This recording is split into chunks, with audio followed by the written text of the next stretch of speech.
Dans 40 jours, c'est Noël. C'est le moment idéal de supprimer un comportement mauvais que tu as ou d'ajouter un bon comportement. Dans cette vidéo, nous allons voir plusieurs choses. La première, je vais te donner quelques exemples de comportements que j'ai ajoutés et supprimés dans ma vie dans les derniers mois. La seconde, je vais te donner des conseils pratiques pour ajouter et supprimer des comportements. Et en troisième plan, nous allons voir comment maintenir ces comportements sur le long terme. Si tu as envie d'améliorer ton bien-être, tu es au bon endroit. Nous parlons de cela chaque semaine sur cette chaîne, que ce soit au niveau sportif, nutritionnel ou des hacks des neurosciences. Donc comme je te le disais, dans 40 jours, c'est Noël. C'est le moment idéal pour ajouter ou supprimer un comportement. Pourquoi un seul ? Parce que nous connaissons tous des personnes qui, d'un coup, ont une envie de changement et se retrouvent à vouloir changer 15 comportements d'un coup, à faire de la méditation, du journaling, du miracle morning, à se réveiller tous les matins à 5 heures et à faire plein de choses d'un coup. Et après une semaine, la personne a tout abandonné et ne fait rien de nouveau. C'est pour cela que les résolutions de nouvelle année ne fonctionnent pas pour la plupart des gens. Donc ici, nous voulons simplement ajouter un nouveau comportement. Tu veux être sûr de pouvoir garder ton attention sur ce comportement et de pouvoir voir chaque jour si tu fais ce comportement, si tu as ce comportement bon que tu veux développer. Donc ces derniers mois, j'ai ajouté 2 nouveaux comportements. Le premier était de me dire je veux terminer mes journées à 16 heures. Et du coup, chaque jour, j'avais l'idée consciente à 16 heures où je me disais oh, il faut que j'arrête ma journée. L'idée n'était pas forcément de moins travailler. L'idée était de moins diluer mon temps. Car la loi de Parkinson dit que l'on peut très rapidement diluer son temps. Si on se donne 7, 8, 9, 10 heures pour faire quelque chose, ou si on se donne seulement 2 heures, nous pouvons faire la tâche soit dans les 7 heures, soit dans les 2 heures. Plus nous nous donnons de temps pour faire la tâche, plus nous allons prendre de temps pour faire cette tâche. Donc si je me disais que je finissais mes journées à 16 heures, la réflexion était de me dire ok, du coup je vais moins diluer mon temps car je vais travailler plus efficacement. Et ainsi je vais avoir des soirées complètes pour pouvoir faire mon sport et faire d'autres choses. Le deuxième changement que j'ai adopté était de faire plus de sport. Parce que avant je faisais beaucoup d'escrime. J'en faisais quand j'étais à Groningen pendant ma thèse, j'en faisais 4-5 fois par semaine. Avec d'autres sports à côté. Mais le problème, c'est que quand je suis arrivé ici pour mon postdoc, il n'y avait pas d'escrime où le niveau était très bas. Donc ce n'était pas intéressant pour moi. Et j'ai donc fait d'autres sports, mais j'en ai pas fait autant. Et j'ai remarqué que je me sentais moins bien en faisant moins de sport. Je me décidais donc d'ajouter des différents types de sports. Et j'ai donc ajouté, maintenant j'en fais 5-6 fois par semaine. Cela fait plusieurs semaines que je fais cela. Et c'est vraiment quelque chose que j'aime bien. J'ai du sport, si ça t'intéresse, commente, je peux t'expliquer quel type de sport je fais et comment je pratique cela. Et mon nouveau défi du moment que je vais faire et que je vais commencer à partir d'aujourd'hui, c'est de résister aux distractions numériques. Je pense qu'on connaît tous cela. Tu sais, de prendre ton téléphone de manière réflexive, juste un réflexe, tu sors d'un cours, tu sors d'une salle, tu sors ton téléphone et tu le regardes alors que tu n'as rien à faire dessus. Ou tu reçois des notifications et du coup tu regardes ton téléphone. Tu marches et tu regardes ton téléphone pour juste être distrait de ce que tu fais vraiment. Tu as besoin de ton téléphone lorsque tu es sur la route en vélo pour pouvoir écouter de la musique. Être constamment sur son téléphone. C'est comme lorsque l'on rentre chez soi et qu'on ouvre le frigo en arrivant chez soi. C'est un comportement réflexif, on le fait de manière inconsciente sans s'en rendre compte, mais il n'y a pas d'intérêt en soi. Il y a un autre comportement que j'ai remarqué que je faisais davantage, c'était de jongler entre les fenêtres sur mon ordinateur. Tu sais, ouvrir 5-6 fenêtres d'un coup, les cliquer et toutes les refermer très rapidement. Je t'ouvre YouTube, LinkedIn, Facebook, mon premier email, mon deuxième email, mon troisième email. Tu les regardes rapidement, tu es distrait quelques secondes et tu refermes tout. Et 5 minutes plus tard, tu le refais. Ça m'arrive de temps en temps de faire cela. Et quand je fais cela, j'ai l'impression d'avoir mon cerveau qui est en ébullition, qui va exploser car il part dans toutes les directions. Et je ne trouve pas cela très intéressant. comme de lire les emails sur mon téléphone. Je ne trouve pas cela intéressant et donc j'aimerais le supprimer. Donc mon objectif est de réduire ces distractions pour rester présent et concentré au maximum. Donc ma stratégie pour y arriver, c'est la stratégie Seigneur des Anneaux, la stratégie Frodon, qui est de me dire plutôt que de résister, il vaut mieux que je supprime la tentation. On le sait bien, même Frodon n'a pas résisté à l'anneau. Gandalf n'ose le toucher. Je ne pourrais y résister, il nous dit. Mais Boromir en perd la raison. La seule solution est de jeter l'anneau au feu, de le détruire. Je veux donc faire de même avec mes sources de distraction. Lorsque je le peux, je veux supprimer les notifications, donc ça c'est déjà fait. Téléphone, je veux supprimer les applications inutiles, ce que j'ai déjà fait il y a longtemps, mais je veux aussi désactiver l'accès via le navigateur. Car c'est un peu un trick, c'est que tu te disais, j'enlève mes applications, et du coup je peux y accéder au navigateur parce qu'il est moins intuitif, mais on s'habitue en fait au fait qu'il soit moins bien, moins pratique que les applications. Et du coup je veux supprimer l'accès rapide pour ne pas pouvoir y accéder, justement. Donc ça c'est fait. Déconnecter les comptes non essentiels, donc j'ai fait cela aussi. Ranger le téléphone hors de portée le soir, ça je veux le faire aussi. Du coup l'idée c'est le matin, la première heure de la journée, pas de téléphone. Et en fin de journée non plus, pas de téléphone. Pour pouvoir justement ne pas accéder à ces choses-là. L'ordinateur, c'est limiter l'accès aux réseaux sociaux. Donc soit j'utiliserai un navigateur spécifique, ce qui voudrait dire que à mon travail, j'utilise Google Chrome et mes réseaux sociaux seraient sur Firefox par exemple. Comme ça, j'y accède à la maison. Ou j'utilise un plugin sur Google Chrome. J'ai utilisé ça aujourd'hui par exemple et ça fonctionne bien. Il y en a différents types. Je trouve pas mal. Il s'appelle Stay Focused et il peut bloquer ton accès à certains sites. Tu peux choisir quand, combien de temps. Donc je trouve ça intéressant. Maintenant, tu vas me dire, c'est bien sympa, mais comment réussir ces changements? Peut-être que tu as des choses en tête que tu aimerais supprimer, que tu aimerais ajouter. Si tu ne sais pas du tout ce que tu pourrais ajouter ou supprimer, je t'invite à prendre une journée durant laquelle tu notes chaque chose que tu fais pendant ta journée. Et tu vas vite pouvoir, en regardant de manière rétrospective ce que tu as fait, tu vas vite te rendre compte de toutes les choses que tu pourrais supprimer. Donc, quelques conseils pour réussir tes changements. Si tu ne peux pas vraiment supprimer la tentation, comme je te le disais, si le chocolat est là, je vais devoir le manger. Donc, mais tu peux peut-être supprimer le déclencheur. Ça peut être le déclencheur ou justement la tentation. Si tu veux résister à une tablette de chocolat, n'en achète pas. Si tu n'en as pas, l'effort d'aller l'acheter sera peut-être plus grand que le désir d'avoir cette plaque de chocolat. Lorsque je jouais à League of Legends, comme quand j'étais plus jeune, j'ai décidé de tout stopper d'un coup. Et j'ai un peu inconsciemment fait exprès de casser mon écran d'ordinateur. Donc il était bien comme écran, mais je me suis retrouvé avec un tout petit écran, beaucoup moins pratique. Et je me suis dit que c'était le moment d'arrêter League of Legends. Et du coup, j'ai enlevé le logiciel, j'ai enlevé le jeu sur mon ordinateur. Et je me suis distrait à faire autre chose. J'ai commencé à apprendre l'anglais.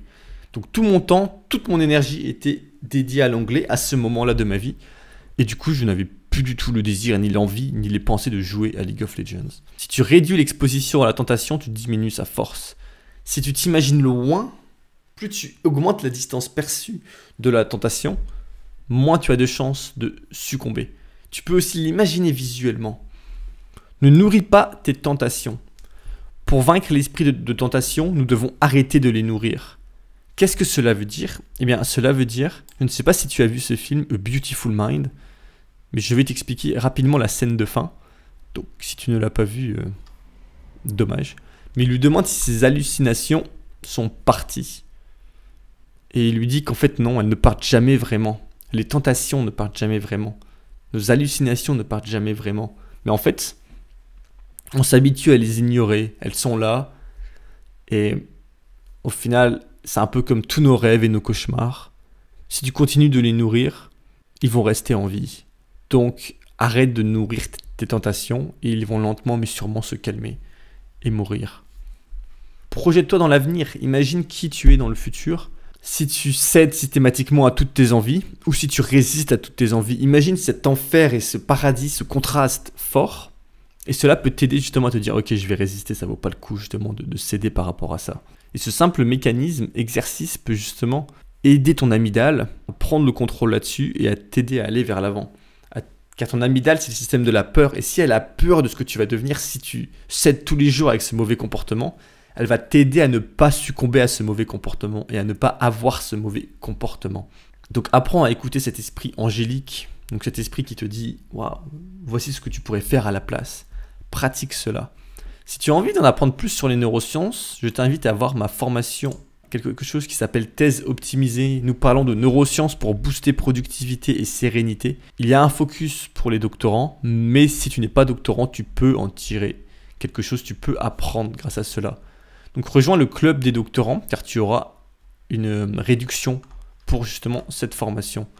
Aussi pour la formation Thèse durable, celle-là, elle est idéale pour toi parce que aujourd'hui, comme je te le disais, nous voulons développer une nouvelle habitude, nous voulons supprimer une mauvaise habitude. Eh bien, c'est ce que nous faisons dans la formation Thèse durable, cultive habitudes et routines florissantes.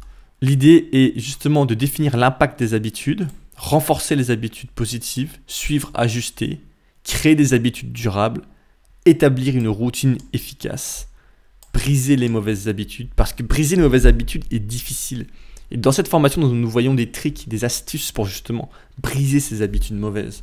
Nous voyons comment optimiser notre productivité et adapter nos activités. Donc je t'invite à la rejoindre. En ce moment, tu peux la rejoindre jusqu'à dimanche avec le code NOEL, N-O-E-L en majuscule, sans accent, et tu auras une réduction de 60% dessus. Donc n'hésite pas.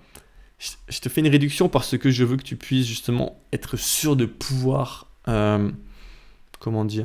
mettre en place tous ces outils. Parce que tout faire par soi-même, ça peut être compliqué, ça peut être difficile. Mais si tu as les bons outils, ce sera plus simple. Ce sera bien plus facile pour toi justement avancer dans la bonne direction. Mais pour revenir à cela, pratique la résistance. Plus tu résistes à ces tentations, plus il sera facile de résister. Plus tu apprends à les ignorer, moins elles seront fortes. Plus tu succombes à ces tentations, plus ces tentations seront fortes et plus tu as de chances de succomber dans le futur. Pense à quelqu'un que tu admires. Ferait-il cela ou que ferait-il à la place? Est-ce qu'il succomberait à toutes ces tentations ou est-ce qu'il résisterait et serait fort et ferait autre chose? Ou est-ce qu'il aurait même ces tentations? Est-ce que tu aimerais être comme cette personne? Au final, les tentations, c'est difficile. C'est difficile de résister. Et c'est encore plus difficile de résister lorsque nous commençons à avoir développé des habitudes dans ces tentations. Tu vois, quand ces habitudes sont devenues réflexives et qu'on ne s'en rend plus compte. Une étude récente de l'université de Poitiers illustre bien ce défi. Elle révèle que la fatigue mentale accroît notre susceptibilité aux tentations et amplifie l'attrait des récompenses. On voit que si le groupe a dû faire un effort cognitif, ils vont avoir tendance à s'injecter beaucoup plus de cocaïne. Donc pourquoi? Peut-être qu'ils ont fait un effort cognitif, donc ils ont utilisé leur énergie, ils sont plus fatigués, ils sont plus susceptibles, ils veulent faire le plein d'énergie. Dans ce cas-là, ce sont des rats, ils veulent faire le plein d'énergie, donc ils vont essayer de consommer davantage. Ils ont fait le même test chez l'humain et ils ont vu combien de chips ils mangeaient et le plaisir qu'ils prenaient à manger des chips. Ils voyaient que le plaisir était plus grand et ils mangeaient davantage de chips. Donc tu prends davantage de plaisir et tu succombes davantage à ces tentations. Et c'est quelque chose que les traditions religieuses comme le christianisme ont compris depuis longtemps. C'est pour cela qu'elles sont venues avec l'idée du carême. Parce qu'il offre un cadre pour renforcer notre maîtrise de soi face à toutes ces tentations. Voici comment un prêtre orthodoxe a résumé le carême. Demain, nous commençons le carême qui nous prépare à Noël. Jeûne strict, aumône et lecture ascétique. Bon début, prions les uns pour les autres fraternellement. Durant cette période, les croyants adoptent des pratiques spirituelles et des disciplines corporelles qui aiguisent leur vigilance face aux tentations, notamment celles renforcées par le jeûne. Le jeûne, s'il n'est pas une habitude, peut augmenter la fatigue mentale, rendant les tentations plus pressantes, comme je te le disais précédemment. Mais tout l'intérêt du carême réside là. Pratiquer la résistance pour en sortir plus fort. Chaque fois, Tu restes conscient constamment. L'idée d'être constamment conscient pendant le carême, d'avoir un petit chapelet pour compter, pour faire chaque prière de manière constante et de se dire à chaque fois qu'une tentation arrive et pouvoir y résister. Chaque victoire, même minime, forge notre caractère. À force de résister, nous développons un self-control plus solide. Notre cerveau s'adapte, nos schémas de pensée évoluent et la tentation perd progressivement en prise. L'idée du carême est donc de laisser les tentations venir. On les laisse venir, mais on apprend à pratiquer justement de la résistance, être capable de résister à ces tentations. C'est un modèle de résilience. Il s'inspire de l'expérience du Christ dans le désert, qui pendant 40 jours a jeûné, affrontant de multiples tentations.